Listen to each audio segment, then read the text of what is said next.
brand design is hard as well as it's easy, right? You need to be open to the craziest form of feedback.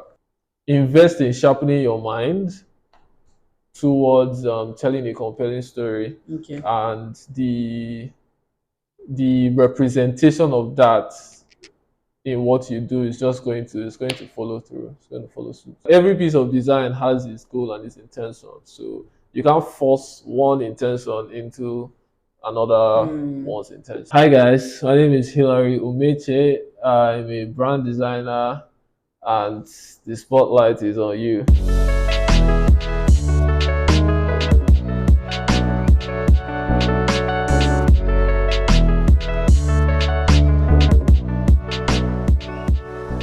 Hi, and welcome to another episode of The Spotlight. This podcast is for curious minds and aspiring innovators who are leading the charge in the research revolution. We dive deep to discuss inspiring, informative, and offbeat conversations on product research and strategy. My name is Iwalola Shoboale, and I am a product research and strategy lead at a leading technology company in Nigeria. So welcome to another exciting episode of our podcast. Today we have a super amazing guest, Hilary Umeche. Did I pronounce your name properly? I murdered it. Sort of, but that's Yeah, tell me the correct so pronunciation. it's actually Hilary Umeche. Okay. Yeah, but that's kind of complex for people. So Umeche is fine. Okay, Hilary Umeche. Okay, that's Okay, Hilary is a creative powerhouse in brand design. Today, we will discuss the role of creative brand design and discover how it intersects with the dynamic landscape of the financial industry.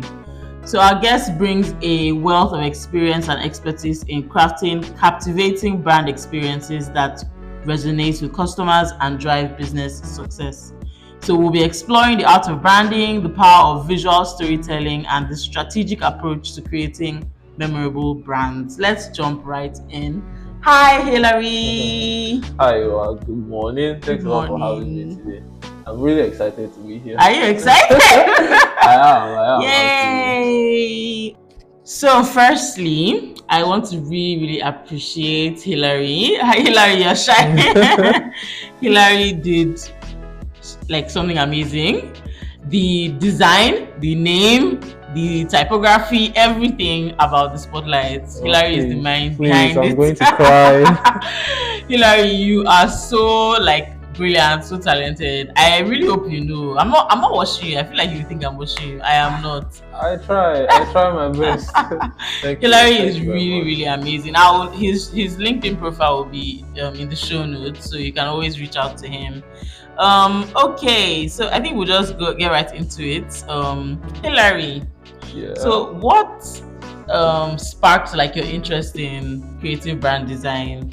Especially in payments and financial services. But you can start from the beginning. Take us down the road earlier in your life. How did you get into brand design? I think I get asked this question a lot actually, and it's quite difficult to call these events. But I started design in 2014. Yeah, 2014. I was fresh out of school. I didn't get to school immediately. I know Sabi book like that. So I got a job interning somewhere. So that was when I started design. And I never really started with brand design. It was just overall creative design in general. But I guess at some point, some reality kind of hits you where alright, so generally, right, the idea is that with brand design, you kind of possess the power to guide an audience and tell a compelling story with every single element that you incorporate within the design. So I feel along the line in my design career, when that realization hit, it was just okay, this is what we want to be doing. And I guess that was it. With regards payments and financial services, I just happen to be in this industry right now. It's not so much like I've tailored my life to fit here. If I find a more challenging challenge Okay. in probably the food industry, then I'll Mm. probably take myself there. Oh, okay, interesting. Yeah. So I want us to get to know you better, Hilary. I want you to loosen up. Uh-huh. You open up. So I'm going to Uh-huh. ask a series of this or that questions. Okay. For example, I'll ask you maybe like coffee or tea, and then you have to think quickly and tell me, Yeah. your choice. All right. Okay, so let me start you off easy. Okay. iPhone or Android? iPhone. Okay. Yeah. In-person events or virtual events? I think virtual events. Okay, so I think we're on the same page. Do you Yeah, consider yourself I'm an not. introvert? Yes, yes. Okay. Well, I don't like to say people that say, "Oh, I'm an introvert. I'm an So that introvert." Yeah, I feel they're just trying to sound woke and all of that. I don't necessarily like to be outside. Let's just put it that way. I mm, won't call it a word. okay. Yeah, And you live in Lagos, you don't go out. I don't. I What don't. happened now? Please, let's move on. Let's move Okay. on. All right. Startups or big tech? Big tech. That's where the money's at. That's where the money is at. Okay. Minimalist design or bold and vibrant designs? Minimalist. Okay. Hand-drawn illustrations or digital graphics? Hand drawn. Do I you draw draw your? now. Are you serious? I didn't know Yeah, that about you. That's amazing. I do. Have you I always do. drawn? Yeah, since I was a kid. Okay. Wow. I Are have. you very critical of yourself? Because I think a lot of people who can draw are very critical. Well, I've actually drawn a very long time. So, Okay. but when you say critical, what exactly Like, are we do you look talking at your things about? and you're like, "Ew, what's this?" Yeah, I think every designer does that. You do Whoa. something today, you wake up tomorrow, and you're like, nah, this isn't it. So Wow. yeah, I think everybody does that. Yeah. So you hold yourself to like a high standard. We do actually. Okay. All right. Classic typography or modern typography? Classic. Okay, you already said okay, Yeah. a monochromatic color palette or a vibrant color palette. Vibrant. Okay, nice. Yeah. Abstract art or realistic art? Oh, I struggle with this actually because there's some abstract acts that are very, very, very. I'll go with realistic for this one. Okay. Yeah. What don't you like about them? I mean abstract. Sometimes they are over. You tend to people that do abstract art tend to Exaggerate. overcompensate Okay, or over. yeah, over exaggerate. Let's call it that. It's Okay. like, okay, we know you're trying to do something abstract, but please don't try to tell us we are stupid by saying Mm, this encapsulates the world in a very mm, maniacal manner. You get yeah. that type of story. So I think because realistic is easier to translate and all of that, let's just go realistic. Okay. So vintage inspired design or futuristic design? Vintage Okay. inspired. Yeah, futuristic is. We'll get there. I don't know. Most of the time, you see you have to incorporate neon type stuff, and as much as I'm a colors guy, sometimes futuristic just doesn't. Well, because I'm a minimalist, right? Mm, Most of the time, futuristic doesn't necessarily translate into minimalism. mm. So All right. So text focused designs or image focused designs? I would say text because with text, there's a lot you can do. You can even make images with text. Yeah, Okay. text is very fluid. There's text. I'll go with text. Do you know that's interesting? I don't think a lot of like creative designers say that because they have to read the text. I think Well, that's interesting. I think there's something we worked on together now that you actually. I remember you said you actually read the text and you were able to. oh yeah, yeah, Yeah. yeah, yeah, yeah. So I was even looking at it from like a single image type, like Okay. a single, not a Hmm. robust document. But yeah, both ways. I feel like text. Okay. You're able to do much more with text over Hmm. just image. Okay. Print design or digital design? Digital design, we're trying to reduce our carbon footprint. Okay. So yeah, Interesting. digital All right. design. I'll ask you something that is not here. Okay. What do you think about the Threads logo? The Threads logo, I think it's interesting though. I like it. Apparently, not a lot of people can see it's a what's it called, an art symbol. Yeah, I didn't see that Yeah, initially. I think it's an art symbol. It might not even be, you get, but that's what I see. And Mm. threads like sewing thread Mm-hmm. is like what it's cool. It's cool actually. I'm hoping they put a lot of thought into it. But if there wasn't a lot of thought into it and it just came out, I think that's even better because it's Okay. like a masterpiece just came out. Yeah, Mm, so it's cool. yeah. I really like it. Okay. There's another question I wanted to ask you. Uh huh. Oh my god, what do you think about all these like deep fake technology? Like, have you seen all these videos? I have, and actually, I have a hard time believing that they are not real most of the Mm. time. Like I seen one yesterday. I think it was Justin Bieber and Nicki Minaj. I'm not so. I Nikki think and the Spider-Man guy, yeah, Tom Holland. and then Mark Zuckerberg was in it, and I'm like, Bruh, what's I'm happening here? like, are you telling me this thing is not real? No, but when they started saying outlandish things, I was like, no, this It looks we're in yeah, trouble. We're in yeah, trouble. mm-hmm, But at the same time, well, I mean, there's always the good and the bad side of these things. But I'm yeah, just hoping the good sides kind of like outweigh the bad yeah. eventually. I think for Yeah. celebrities, they'll just be happy to like so anything they do wrong, they just say is Ah, I'm AI. like they can't hide behind that one. They can't. If I them, I will be happy that They thank can't. God. If I mess up, I'll say it's AI. It's not that's not my sex tape. Really, you are really.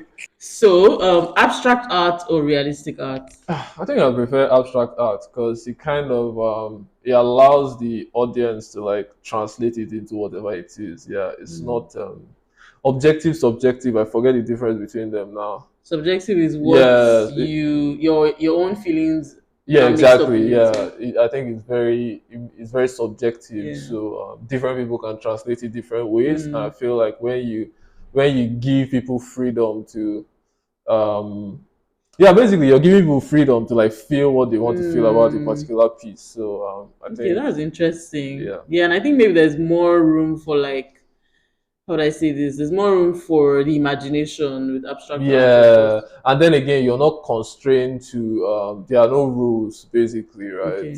It's a good thing and a bad thing because you can just do anything and say, okay, Mm. this is that. But then again, right? If you're true to the art, you're not limited by certain constraints, Hmm. and you can still pass your message of Yeah. Hilary, why don't beautifully. you put your art on LinkedIn and everywhere for us to be able to see I'm it? not. How was that was like question three or something. I'm not an outside guy. I'm trying to. I'm gradually trying to put myself out there. But overall, I just like to exist in my own space and just like be on my own. So Mm. maybe the outside world is going to be seeing a lot of me I will soon. force you.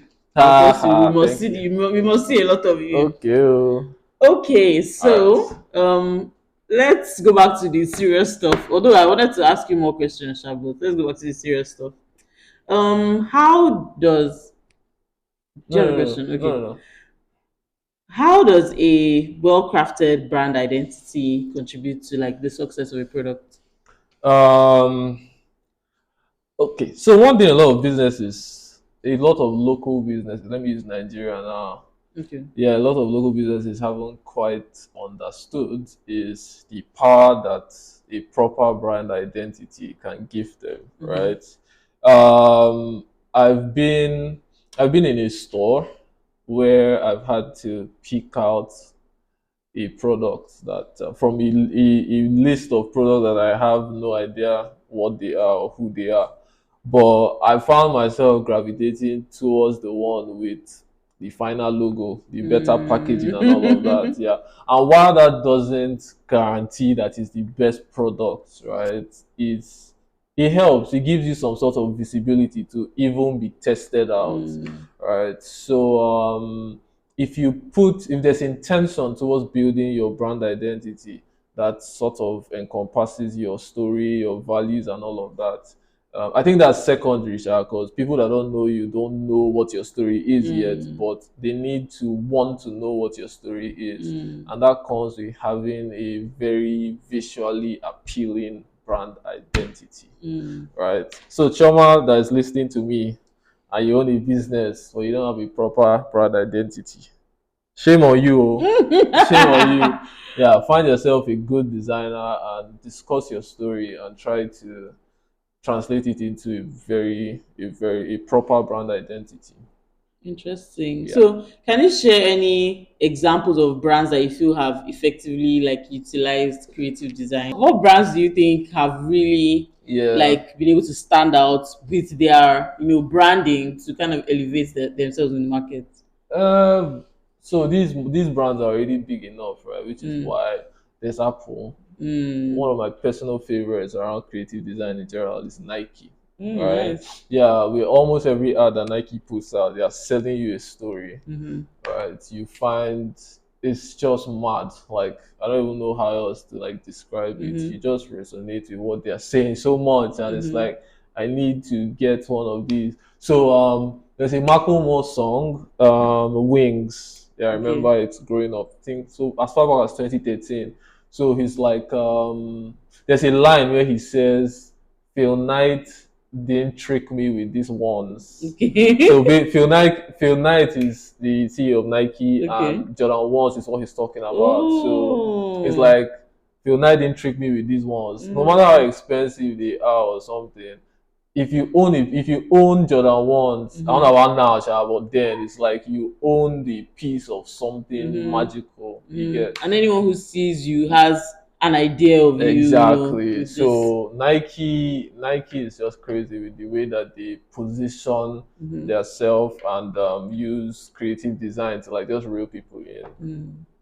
So, how do you approach the process of understanding a brand's identity? You just mentioned that any chairman out there, should find herself a brand designer, tell the brand designer her story, and he'll try and translate it to something that would reel in customers, right?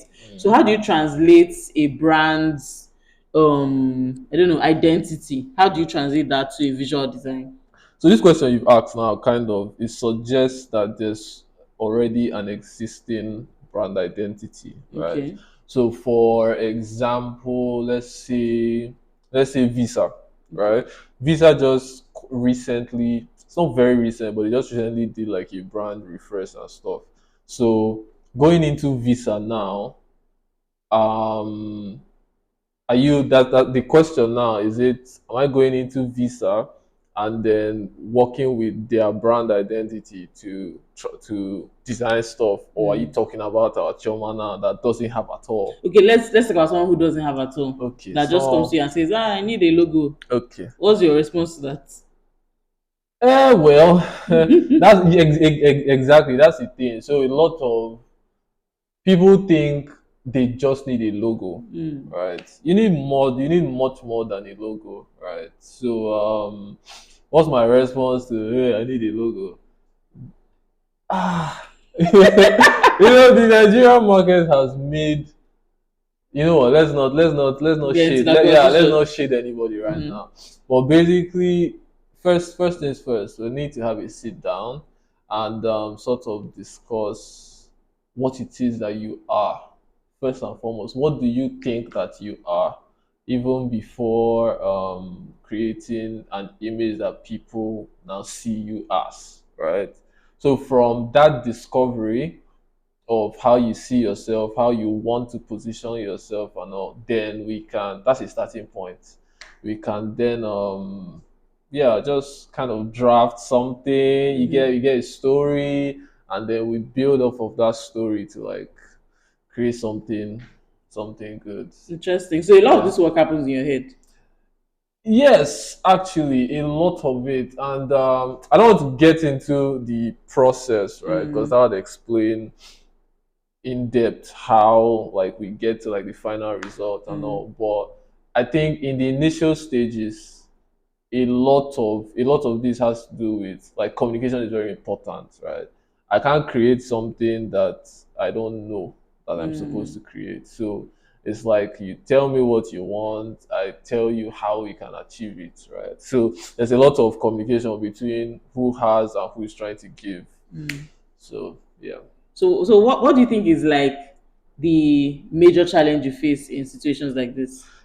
Human beings are we tend to be dogged when we know what we want. So Mm. if you're coming with I know this is what I want to do, Mm. and somebody that claims to be a professional is saying nah, don't do this, do that. It's like, who are you to Mm. undermine my? Are you saying I don't know what I want and all of that? So yeah, there's always going to be pushback from clients, and you just need to have, you need to be able to reason on their level in a way, right? And just, I'll say a lot of soft skills come into play now and all of that. So um, very, very importantly, communication and clear communication is important, and it's only through communication that you can like find common ground.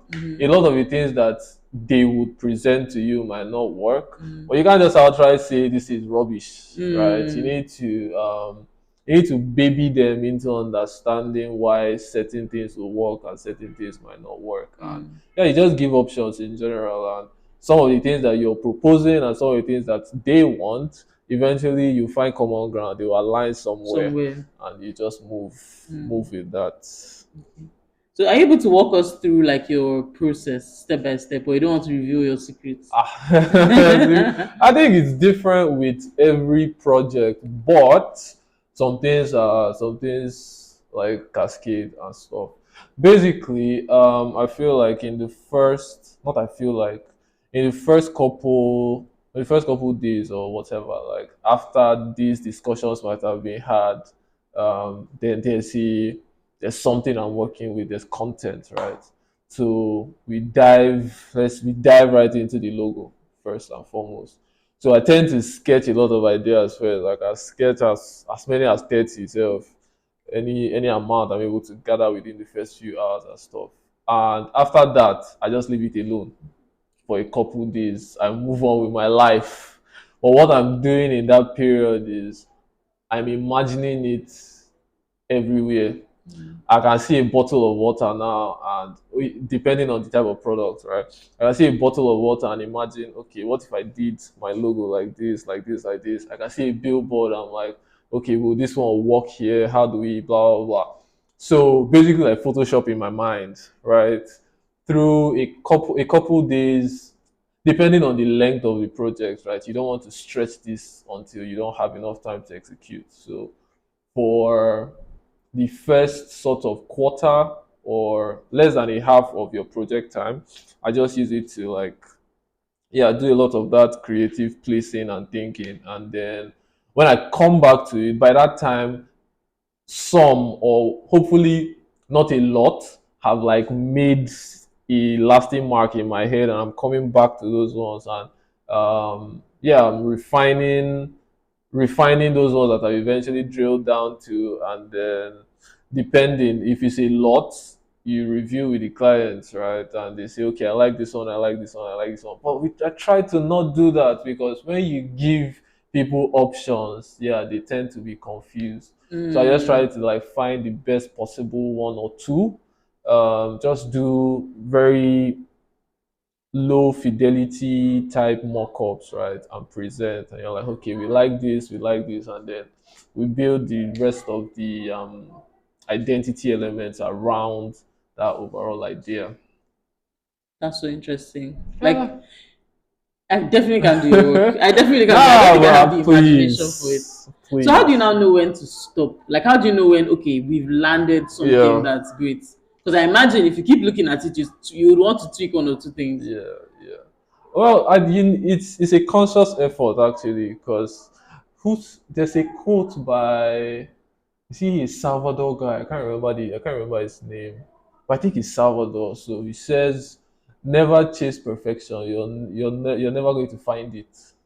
Right. So that's something that's like constantly at the back of my mind, and it's a two-way thing, right? Where you're like, okay, I should never chase perfection. So that means my first thing, I'll stop there. But I feel like if you spend enough time, if you've been in this a long time, you're able to know what works and what doesn't. So if you get to a point where it's like this works, but it can be better, um, I feel like around that point you should know when you have like a workable solution, and anything else you're adding to it is an extra. So yeah, when you get to the point where anything else you add is an extra, I feel like You've that's it. landed it. Yeah. Nice, nice. Okay. So Hilary, I'm sure there are a lot of Yes. people out there that want to be like you. What do you read? What do you listen to? I don't read though. Share. You I don't actually read. don't read. Okay. At least not yet. Right. For music, I listen to anything and everything. R&B, Afrobeat, rap, UK drill, country music. I listen to almost anything at all. I know there's somebody giving me side eye now when I said I don't read, but I know I need to pick that up. I've never really been interested in reading actually, but I think it's something I've been trying to look into and like actively try to start doing. Yeah, Mm. I try to meditate too, from time to time. Not serious meditation, but I just sit down in my room and like I just zone out Mm. and stuff. So I think whatever just keeps your mind at ease, yeah, it's fine for me. Mhm. So how do you Yeah, now stimulate your creative creativity? minds. Yeah. Well, I think everybody has a creative mind. I think everybody has the tendency to be creative. I'm I'm not not sure if going I to. agree with I you on think I think that. so. I'm not going to say unequivocally now that Okay. I know exactly what it is that I do that like gets me in that space. But I don't know. I guess it just comes. I feel like maybe my diet and yeah, So maybe it you're just just comes. innately creative then, because I think for someone Yeah, like me who is maybe the creativity in me is like 1%. I I doubt have that. to digest a lot of things to be able to like, But come up with something. even people with 1% creativity, right? If they are able to if they're able to apply that 1% creativity, you'll be amazed at the excellence that they will provide or produce, Okay. right? Let me bow to Yeah, your I like superiority here. every single person, yeah, has the ability to create at least one thing that even the professionals look at and they're like, wow, Mm. right? Like I know, before I got to the level that I'm at right now, I did not. Okay, let's scrap that. That's not interesting. That's Okay. not He said that's necessary. not interesting. That's not Okay. necessary. So do you listen to any podcasts? No. Pass. Pass. Okay. So can you share like a really interesting or memorable project or campaign you worked on that sticks with you to today? Mm, okay. So the year is 2020, right? And it's COVID. We're on lockdown. I have this friend. He's into digital commerce. He had a logo, right? And he was trying to upscale his business. And he comes to me, he's like, guy, I want to do, as in, I need a new logo and all of that. I'm like, okay, no, while now. I'll do a couple samples and send to you. So I remember I had taken my time on this one. I drew out a lot of samples, right? But there's this one I just really, really liked, and I took my time around building a case around that one. And I had like a whole elaborate discussion and like story, how the thing came about and all of that. When it was time to send it, I thought of the Nigerian factor of why you sending me one thing. So I just sharply did a second one. It was good, but not compared to the first one. And then I sent him both. And this guy came back to me and said he wanted the second one, the Ah, one I did in how many can you minutes. imagine? I'm like, no, bro, no, you're not doing that. You're going to take this one. So it wasn't like I imposed it on him, right? But I kind of explained. I had to like tell him the story behind it, and I just generally tried to like nudge him towards looking at the other one, and he took his time and then discussed with his partner or whatever, and then they came back and they were like, okay, we are taking this one. And if we add him to this call now, he's going to tell you how much he has gotten, like how much exposure, how much he has gotten because of that. That's one of the logos I've done that I absolutely love because I did in 2020, right? And in 2023, they are trying to, so like I said, it's a digital commerce business, right? And in 2023, they're trying to add a subsidiary of um, homes, was real estate, right? And I was able to that logo. I was able to like factor a really like I was Like able to create. adopt it. Yeah, you get me. And it was just it's seamless. Like it feels like it was created one time for this particular thing. So I don't know how I don't know how I did that, but one of the wonderfulest things. That's not a word, but it's my word. Yeah, it's one of the best logos and case studies Now I've I'm really actually eager worked to on. like Yeah, I'll see show it. it to So you after. you I'll show don't it to tell you us the after. name of No, the. no, no, no. I'll show it to you. I'll show it to you. Okay. Okay. So do you often find yourself having to like explain your process, or like just like you said now with your friend where you had to like explain to him why he should select the first one? Do you often find yourself having to do that for clients? Yes, a lot. I don't want to say a lot of the time, but yeah, most of the time because as creatives, we're coming from the way we approach problems isn't always the same way a regular person would approach it. So in problem solving, there are two major types of problem solving. There's logical problem solving or logical thinking, and then there's creative thinking, right? So logical thinking approaches things based on logic, right? It has to be one plus one has to be two. But creative thinking, you get that's where we fall under. So I don't necessarily blame people that don't get the creative angle immediately. And yeah, that's why we are what we are. We're supposed to guide people towards understanding the overalls and not just kind of impose what we've done. So it happens a lot of the time, but as a creative, is kind of part of the process. Mm, Yeah, you're prepared for it mm. actually. So you don't mind having to I explain? don't. I Okay. don't. You don't I feel don't. offended? Not. Then if it gets to a point Mm, where you know that this person is trying to mess with you, but outside of that, if somebody doesn't understand something or needs clarity on stuff, then why not? It's actually it feels. You see the way I was explaining this one now. There's when you're explaining something that you put a lot of thought into, it mm, just feels so. You're so proud of yourself. You mm, get so why wouldn't you want to feel that way in mm. explaining? Yeah. Yeah. So have you really ever gotten like like very bad critique of your work? And how did you handle Of that? Like you were um told, nah, this is not it. yes. I feel like I have so many times actually. And so the human part of me wants to take it like wants to be mad, right? And angry. But you can also spin it in a way where you look at it like this person doesn't have the creative genius that I have, even though that's not the So case, that's right? the Elon Musk way now. You can go the Elon Musk way. Exactly. Yeah. So it kind of like helps to you can mitigate the effect that that it has on you, sort of psychologically and stuff. Yeah. And yeah, I feel like whatever type of critique now is it helps you grow, Mm, right? So you don't necessarily have to agree with everything the same way whoever did not agree with what you've just done is the way you don't have to agree with what they've said. But what makes you a what's the word now is you should take what people have said, look for the truth in it, look for the facts in it, and find ways to build yourself off of that feedback.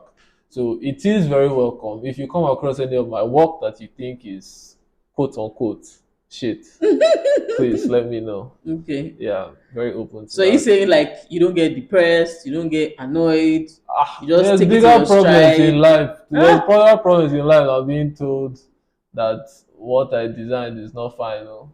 okay. Please, please, All nah. right, that's great. That's awesome to hear. So are there any other like common challenges that you faced, in your field? Yeah. Creative block is definitely is number one now. The creative block is number one, and it can get very frustrating, especially Right. when you have like close deadlines. But So what does creative block feel like? Like you just can't find a solution. not like your head is just black, like Jesus. plain black. It's a pitch black. Like there's nothing is going in, nothing is coming out. You're writing A, it doesn't look like A. You can't, yeah, you just can't quite piece stuff together, right? And the mistake people make is you keep trying, right? Just leave it alone. I know I have a lot of Q1 brothers. So Q1 is a quadrant in the, you see, productivity matrix now, where what you have to deliver is urgent and important. Oh, I see. Yeah. So I have a lot of brothers and sisters that exist in that space with me. So you procrastinate a lot, and then it's like deadline time, and you've not. I don't kill myself.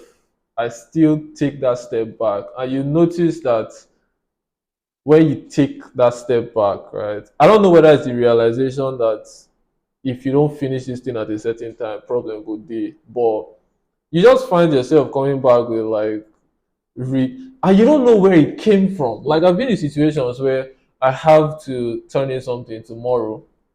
I'm not done with it, right? And it's the night of the previous day, and I'm struggling, and I'm like, I just set my alarm for like 6 a.m. and I go to sleep. Like I wake up and I just start pressing. I'm pressing and it's going, and I'm like, where was this thing before? You Right. get so a lot of the time your brain just needs to rest. It's perfectly normal to have creative block. You're not a machine. You can't function at 100% efficiency all the time because of your emotional the things happening around you. It tends to affect your brain more than you think. So sometimes you just need to chill, listen to music, play game, hang out with friends, do something that is not that work. When you're coming back to it, you're coming back to it with like a fresh mind, and it's just easy peasy from there. Nice. So speaking of, you said you're not a machine, right? Yeah. What do you think about this whole AI? AI Yeah. is going to take our I knew jobs. this was No need coming. for brand designers. I can create logos by myself. What do you think about that whole discourse? Ah, well, honestly, I'm not going to dispute that the possibilities of AI are they are, and we can't unfathomable at this point because, like we discussed earlier about deepfake, right? AI is they are creating videos that look lifelike already, right? But with brand design, so you know how I'd explained earlier that one of the processes towards creating a relevant brand design is understanding a story and then translating it. Because I feel like if you can tell AI, okay, this is my story and all of that, but is there a human? There isn't a human element to AI. That might not be a very reasonable argument, or it might not be strong like that. But at the end of the day, the human element is what AI cannot replicate. It's not very. It's reactive, or we are reactive. Human beings are reactive. Yeah. So honestly, this topic is very wide, and I try personally not So to avoid, really, yeah. not really think about it for now until it's like you So can't you know what avoid I it. think? I think that like you said, AI doesn't have that human element, and what that human element basically is context. Now, if someone needs to do a design job, right, they're probably going to go to someone who understands the context. So imagine if you want to design something for like India, and they're telling you you really don't might not know how like Indians think, or right. I mean, that's not saying you can't design something amazing that translates across, right? But like, how is the AI going to know that, oh, these kinds of visual elements don't, like, people just don't get it where you're Yeah, from, right? So I think those are like a little, that's not like the full story, but I feel like yeah. these are some certain things that AI just cannot capture, right? In that regard, actually, I feel like AI can. Really? Yeah, because with the advance, I would say I remember when AI started, but where we are right now is not where we are like Mm. 5 years ago and Mm-hmm, stuff. The advancements that AI has made right now is where it's able the I don't want to say neural network of knowledge now. Basically, I'm saying the repository of knowledge that these mm-hmm. things have. Okay.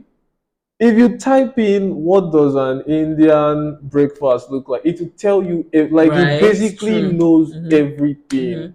right? Which is why I'm not sure how I'm how I'm supposed to express the importance or the relevance of the human elements now. Okay. I'm not very prepared for that conversation. But hopefully it doesn't take my job. I don't think it Mm. will. I don't think it will, Mm. but yeah. Okay. Okay. Thank you. So, what's been the hardest part of your journey so far? I think the communication bit for me has been or was, yeah, it was the hardest part for the longest time because considering I was never really that guy, not that outspoken, right? I never really liked talking to people, you get. So, and doing this job, you have to talk to understand what it is that you want to do. The implementation was never really a problem for me, right? Generating ideas, creative thought process, all that. There are the complexities that are around that one, but at the very grassroots, communication, understanding what it is that the project is supposed to um, be about.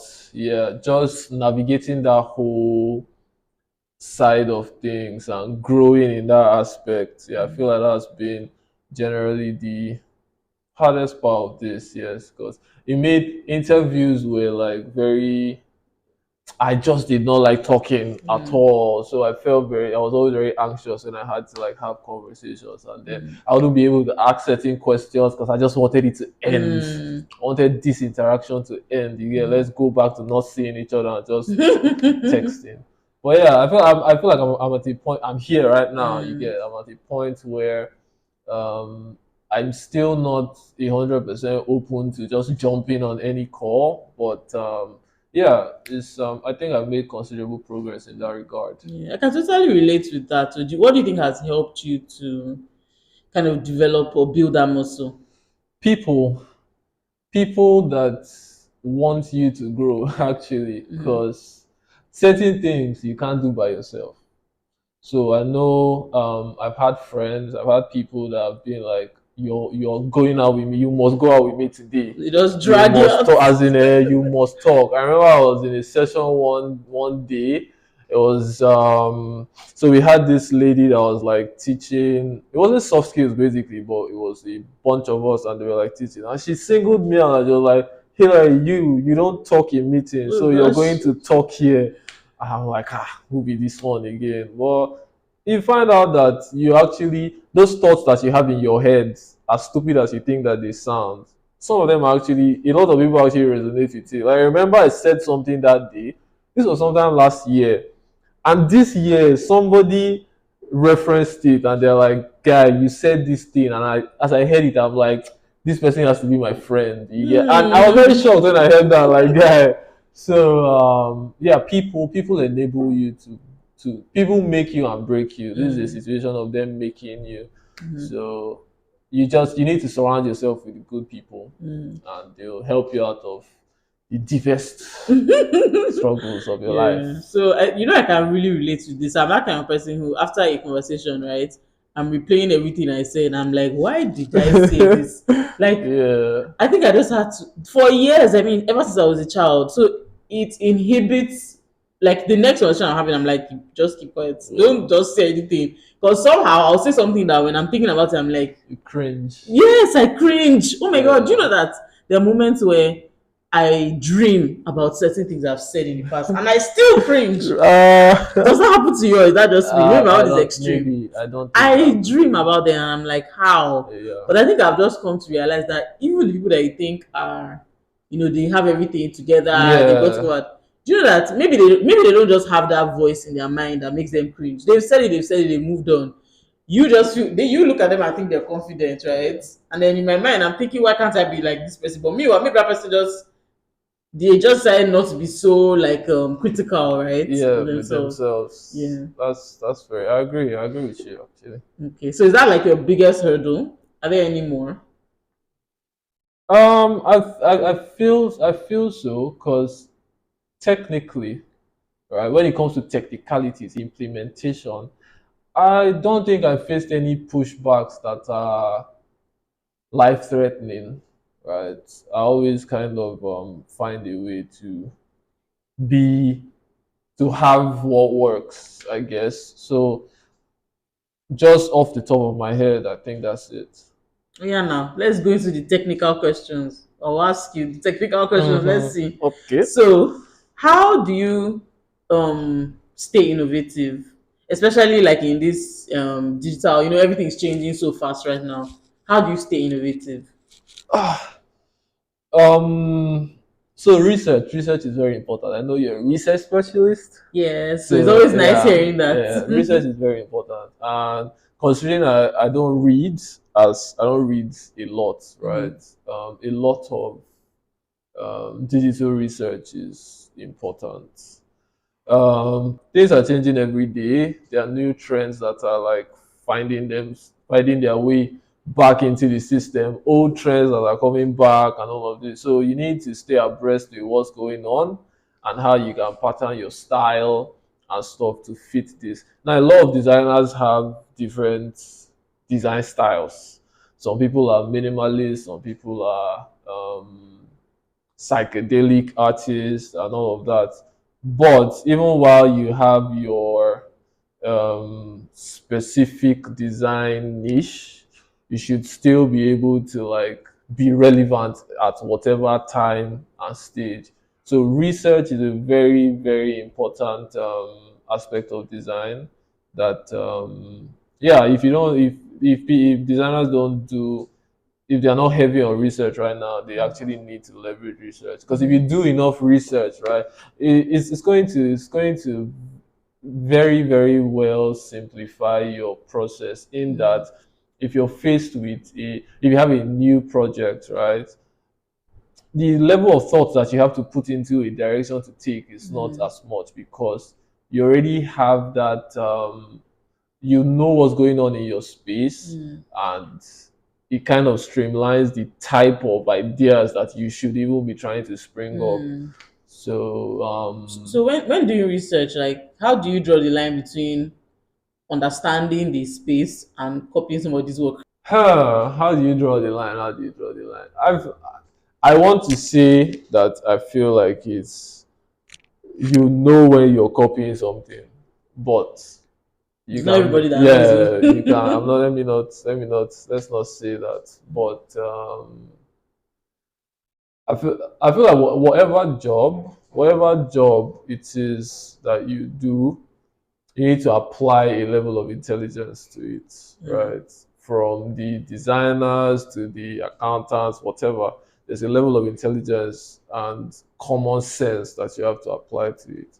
So when researching a particular product or a particular space or whatever, you've seen you've seen recurring patterns, you've seen um, styles and type and colors and all of that. Now you should managing what you've seen with your own Creative direction, it's creative direction, but it kind of your is flair. yeah, it's all encompassing. You get easily I'll say you can just drop this guy here and say okay, I'm doing my own, and anything if I write in this case, I need to make sure it's not the same in this case. But then that's not very it doesn't promise optimal results because it's like why are you avoiding this could have been an original thought you get, so why are you saying because I've seen it here I'm not going to do it in my own. Yeah, so I don't think there's a way right now to quantify or to specify how you can be intelligent about not copying to the letter, but So do you think I it's think subjective? It's not something that someone can be very objective about. yeah, I don't know if you've seen a lot of the Twitter discourse on designers copying Nigerian Twitter discourse here. yeah. So you see a lot of threads, you see I've seen Twitter threads where people just take you take a web page that somebody has done and then you do the exact same thing. You probably just change the font and some of the colors. I think just recently, about 2 days ago, I saw a Twitter thread where somebody was explaining the difference between a redesign and how did she put it? So basically, she's saying, just like you said, she's saying, if you see a web page and you think it's cool and you want to redesign, okay, redesign and replicate. So replicate, you're basically doing the same thing. You might change some just minimal elements in it, but if I see this one, I know that this is a replica of this guy. But if you're redesigning it, you're seeing the image, you're taking the content and you're breathing fresh perspective into it. So if one thing, if your sample, if the sample web page says welcome to the spotlight, your redesign can say the spotlight is on you. Yeah, I You love that. get, so it's like you've taken inspiration from this guy and you breathed or breathed your own sort of life into it and created something. Amazing. Yeah, you get me. So do you think that all designs need to be innovative? Innovative, not necessarily. Design needs to be functional, Okay. right? It needs to work. You can't be innovative all the time, right? Some if the goal is to be innovative, you innovate. If the goal is to pass across a message, be functional. If the goal is to request what's it called, people's interpretation, be subjective, right? I feel like every piece of design has its goal and its intention, so you can't force one intention into another one's intention. Okay. Yeah. So do you do like any kind of testing? So you know you mentioned it needs to be functional. Like do you test it on like your target audience to know whether they interpret it in this way or that way?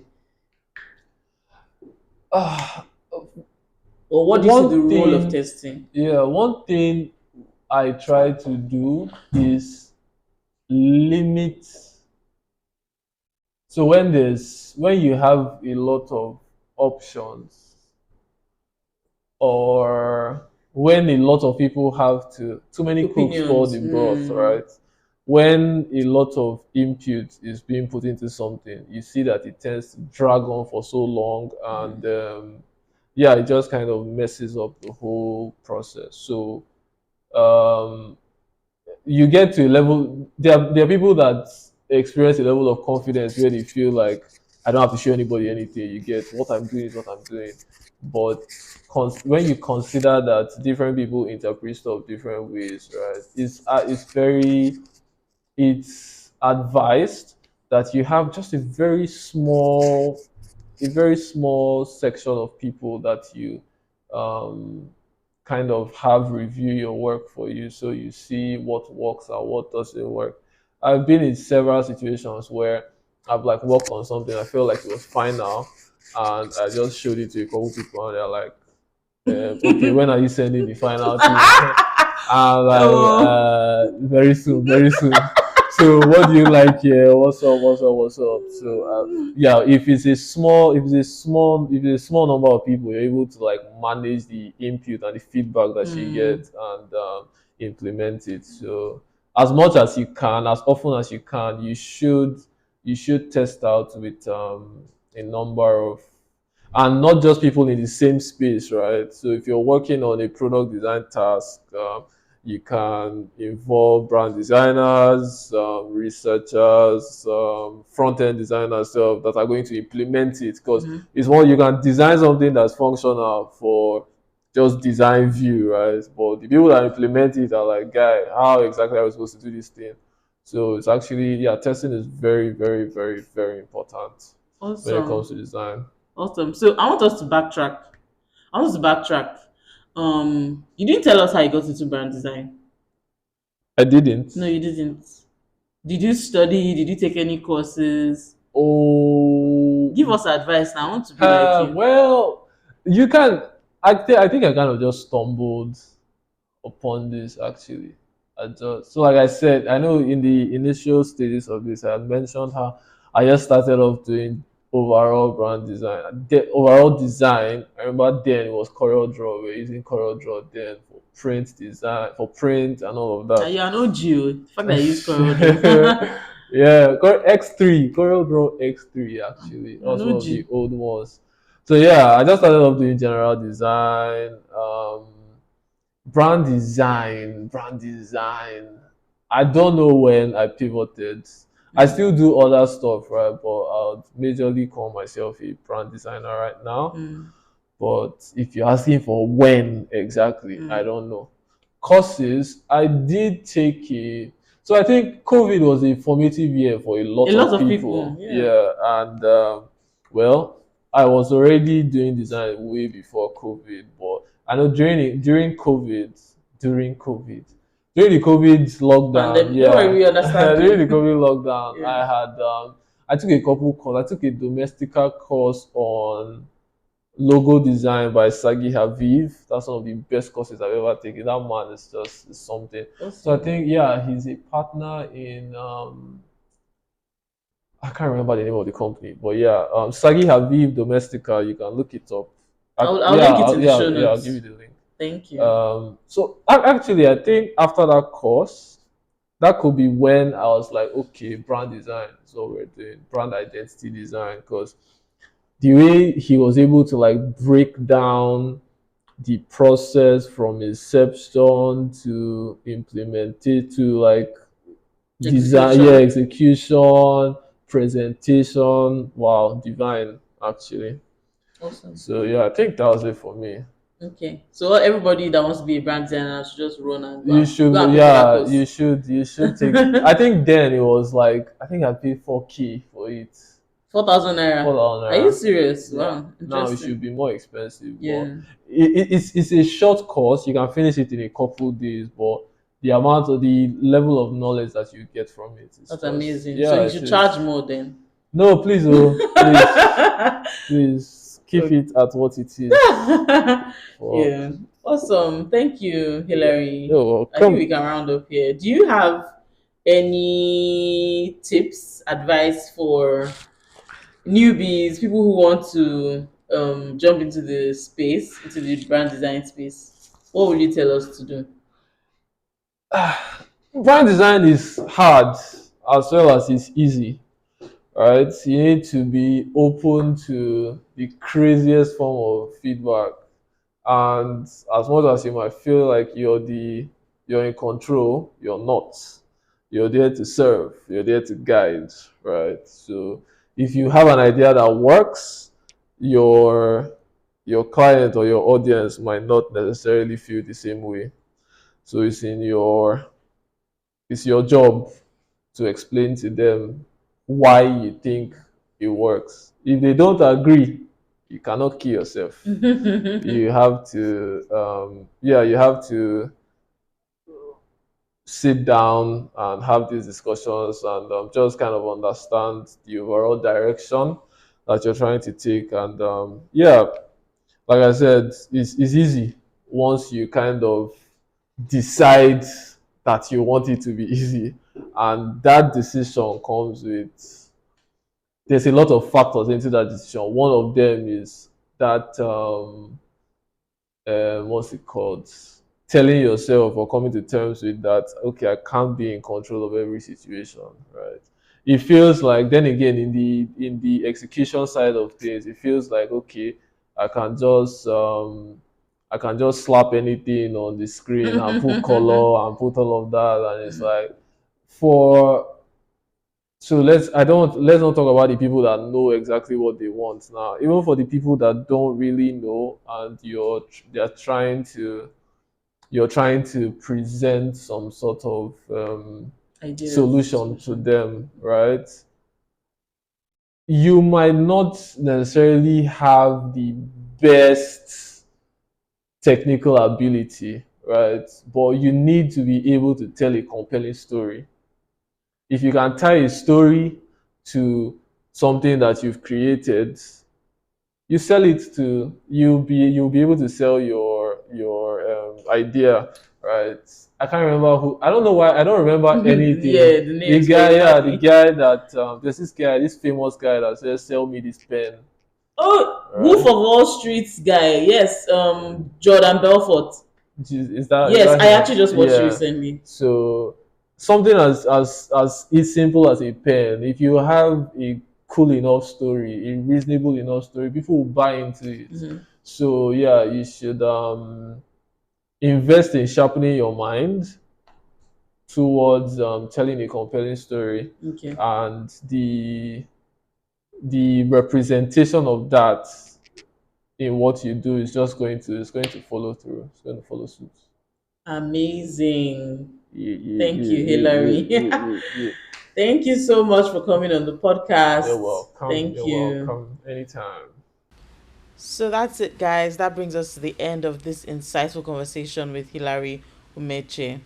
We've discussed the strategies to harness the power of visual storytelling, and Hilary has been so kind to share with us a bit about his creative process and the challenges he navigates in his role. His expertise and passion for creating visually compelling designs are super evident and truly inspiring. We hope that this episode has given you a fresh perspective on the crucial role of creative brand design in shaping a brand's identity and perception. Remember, in a rapidly evolving industry, staying current with design trends and embracing innovation is key to making an impact. So, thank you for joining us today, and be sure to subscribe to the podcast for more captivating conversations with on industry experts. If you enjoyed this episode, please share it with your network. We really appreciate your support and look forward to bringing you more exciting episodes in the future. Remember to subscribe to the Spotlight podcast, leave a review, and follow on LinkedIn to stay up to date with the latest episodes. If you have any questions or suggestions, please complete the Q&A form linked in the show notes or shoot me an email at iwalolashoboale@gmail.com. The email address is also in the show notes. Until next time, stay inspired and keep creating.